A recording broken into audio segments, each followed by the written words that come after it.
tahun, manajemen keuangan semester 7. Saya beragama Kristen Protestan. Halo, nama saya Francisca. Saya adalah alumni Microskill. Saya beragama Buddha. Nama saya Erika, saya beragama Katolik. Hai guys, nama saya Armea Sari Manurung, saya agama Islam. Nama saya Azrai, saya 27 tahun, saya asal Medan. Saya mulai pertanyaannya ya. Menurut Anda, apa yang dimaksud dengan agama serta bagaimana cara menerapkan agama dalam kehidupan sehari-hari? Menurut saya agama itu kan terdiri dari dua kata ya, A sama gamma. A itu artinya tidak dan gamma itu artinya kacau. Berarti agama itu dibuat supaya manusia itu nggak kacau, artinya supaya lebih tertuntun, tertata, lebih rapi. Untuk penerapannya dalam kehidupan sehari-hari, agama itu lebih ke menuntun kita ya untuk misalnya berbuat baik, berani dan kebenaran, dan sebenarnya itu tidak bertentangan dengan peraturan perundang-undangan juga. Menurut saya, agama adalah sebuah kepercayaan yang membentuk suatu pedoman untuk memberitahu kita apa tujuan hidup, dan agama mengajarkan kita tentang kebenaran dan kebajikan. Cara menerapkan agama dalam kehidupan sehari-hari bisa dengan melatih diri untuk tidak berkata-kata kasar maupun berbohong. Dan dalam sehari-hari kita harus memperhatikan cara berpakaian kita, seperti menghindari berpakaian yang terbuka. Pakaian tertutup akan lebih enak untuk dilihat dan lebih sopan untuk dipandang oleh orang lain. Dan dengan cara itu kita dapat mengenal diri kita perlahan-lahan untuk lebih dekat dengan Allah. Menurut saya, agama adalah suatu pedoman yang dapat kita jadikan dalam menjalani hidup. Kalau misalnya lagi dalam keadaan tunda, gitu, dalam lagi keadaan yang tertekan gitu, kita bisa lari ke agama. Kalau misalnya untuk saya pribadi ya, bagaimana cara menerapkan agama di kehidupan sehari-hari itu, saya biasanya memulai hari dengan berdoa dulu. Karena menurut saya dengan seperti itu, saya merasa diberkati seharian oleh Tuhan dan lebih percaya diri dalam menjalani hari-hari saya. Menurut saya agama itu adalah sesuatu peraturan yang sudah ditetapkan dalam diri sendiri, yang itu diberlakukan dari dasarnya yang sudah saya anut dari kecil, dari orang tua saya. Dan menurut saya agama adalah sesuatu yang sudah diberlakukan dalam sehari-hari yang nantinya kita akan menjalani hidup secara baik. Menurut saya itu. Sedangkan bagaimana cara menerapkan agama dalam kehidupan sehari-hari? Yang pertama, kami mengikuti yang namanya rukun Islam, rukun iman, yaitu menjalankan sholat, membayar zakat. Menurut saya agama adalah platform untuk mengembangkan diri menjadi manusia yang lebih baik dan dampaknya dapat kita sebarkan untuk masyarakat luas. Mengapa manusia memerlukan agama dalam kehidupan sehari-hari? Manusia memerlukan agama itu karena untuk menuntun mereka ya. Jadi kita itu kalau nggak ada peraturan, nggak ada sesuatu yang dipegang atau nggak ada tuntunan, manusia bisa berbuat hal-hal yang nggak baik gitu. Jadi agama itu sangat penting ya untuk menuntun kita benar-benar berada di jalan yang baik gitu, di jalan yang benar. Seperti itu. Manusia memerlukan agama dalam kehidupan sehari-harinya karena manusia butuh namanya pedoman untuk kehidupannya, agar teratur dalam belajar menjalankan kehidupannya sesuai dengan ajaran yang diajarkan masing-masing.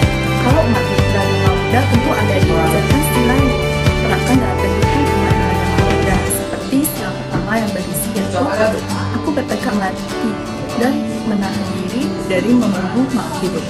Yang kedua, aku bertekad mati dan menahan diri dari mengambil barang yang tidak diberikan.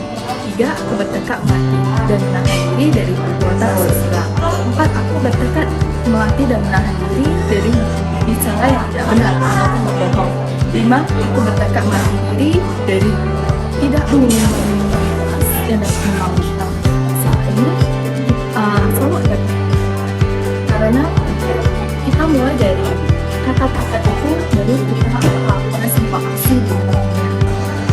Menurut saya, manusia memerlukan agama dalam kehidupan sehari-hari itu supaya kita bisa berbuat baik juga ke orang lain. Kalau misalnya dari saya ya, terkadang saya kalau misalnya melihat orang di pinggiran yang mungkin terlihat lapar, gitu, saya bisa teringat akan firman Tuhan yang Tuhan itu pernah membagikan roti dan anggur kepada orang-orang umatnya. Menurut saya ini merupakan segala sesuatu yang nantinya akan membuat kita terarah dari hal yang buruk menjadi yang baik.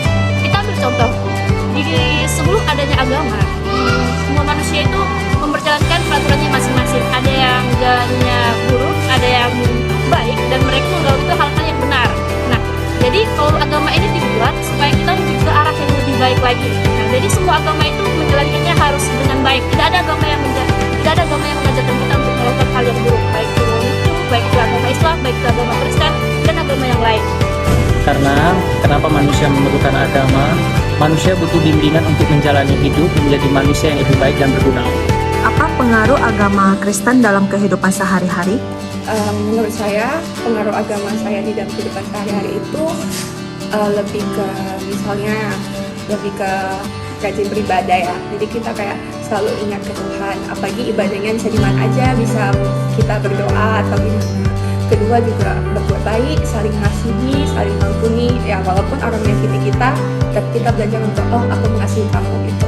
Menurut saya pengaruh agama Buddha dalam kehidupan sehari-hari membawa kedamaian, seperti memberikan cinta kasih kepada semua orang tanpa mengingat perbedaan agama yang dianut, dan memberikan cara berpikir dan bertindak yang bijak dalam menanggapi sebuah konflik di kehidupan. Pengaruh agama Katolik dalam kehidupan saya sehari-hari itu dapat dirasakan saya menjadi orang yang jauh dapat bersyukur atas apa yang terjadi dalam hidup saya hari ini, atas apa yang dapat saya terima hari ini. Saya sudah bisa menerima hal-hal yang tidak untuk saya bisa saya lapangkan, dan hal-hal yang memang untuk saya dapat saya syukuri dengan baik. Seperti yang saya sudah jawab di nomor 2 tadi, pengaruhnya itu supaya kehidupan kita lebih tertata rapi dan kita lebih mengetahui yang mana yang baik dan yang buruk. Seperti itu. Pengaruh agama Hindu dalam kehidupan sehari-hari saya sangat banyak, karena agama Hindu tidak hanya mengajarkan bertoleransi atau berbuat baik, tapi mengajarkan tentang kesehatan, yoga, dan lain-lain.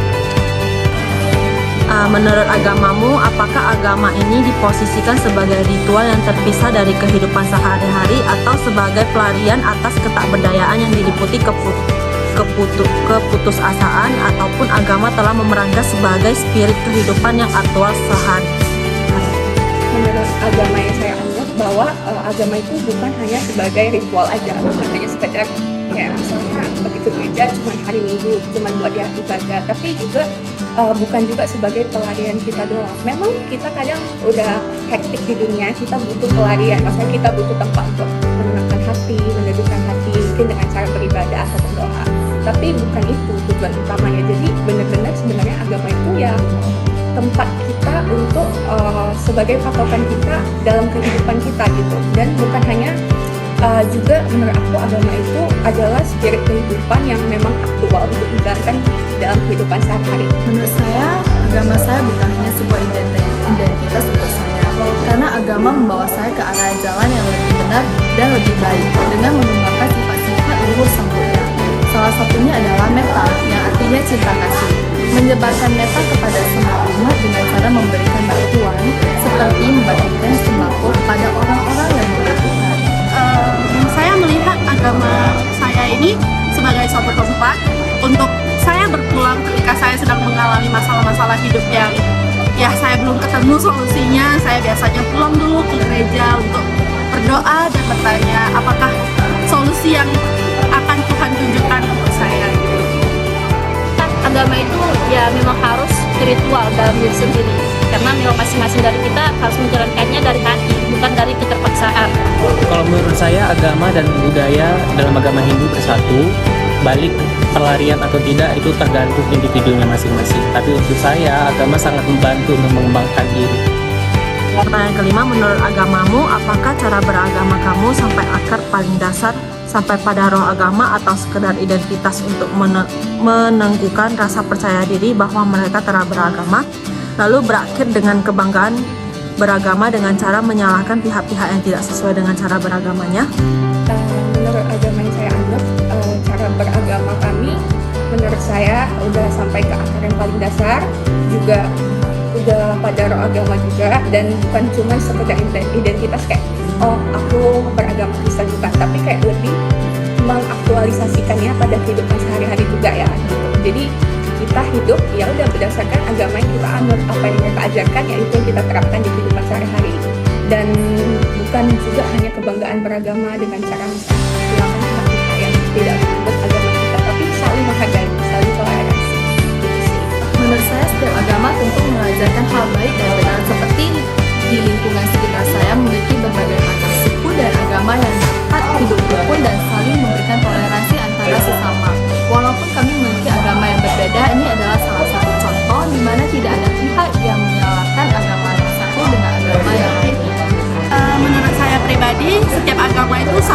mengajarkan hal-hal yang baik. Cuma terkadang mungkin perbedaannya ada di cara kita menyembahnya aja sih. Tapi terkadang ada beberapa oknum dari salah satu agama yang ada di Indonesia itu yang terlalu fanatik sehingga mereka merasa agama lain itu sangat buruk dan hanya agama mereka yang baik. Seperti kejadian-kejadian pelarangan pembangunan gereja pada wilayah-wilayah tertentu, menurut saya itu sangat tidak pantas karena semua beragama yang sudah diakui di Indonesia dapat dengan bebas untuk membangun rumah ibadah mereka selagi tidak merugikan pihak manapun. Kalau agama itu memang harus merupakan suatu identitas. Kita harus mempercayakan diri kita dan kemudian kita harus meneriakan. Tapi kita harus bangga dengan agama kita tanpa harus malu-malu bahwasanya itu agama kita. Nah, jadi kalau untuk berkomentar mengenai agama lain itu menurut saya tidak dibenarkan karena di agama saya, di agama Islam, kami sudah dituntut untuk tidak memberikan komentar negatif tentang agama lain, dan itu sudah tercantum dalam ayatnya lakum dinukum waliyadin, untuk agamamu dan untuk agamaku. Nah, jadi di dalam ayat ini kami sudah dilarang untuk tidak mencampuri atau bahkan mengkomentari hal-hal negatif yang sudah dilakukan oleh agama lain, karena di usia seperti ini, sedewasa seperti ini, atau kita yang sudah berakal sehat, kita tidak perlu harus mengurusi agama orang lain. Biarlah orang lain yang sudah meratapi, tapi sudah memikirkan atau sudah meyakini agamanya masing-masing. Mungkin seperti itu. Itu tergantung perspektif masing-masing. Kalau menurut saya pribadi, setelah edukasi, manusia akan mendapatkan karakter yang baik. Nah, agama mengajarkan manusia untuk mendapatkan ilmu pengetahuan untuk bertoleransi. Dan ketika manusia tersebut sudah mendapatkan ilmu agama, dia punya tolak ukur apa yang diharuskan terhadap agama lain. Oke, thank you Lina. Bye-bye. Bye-bye Kak.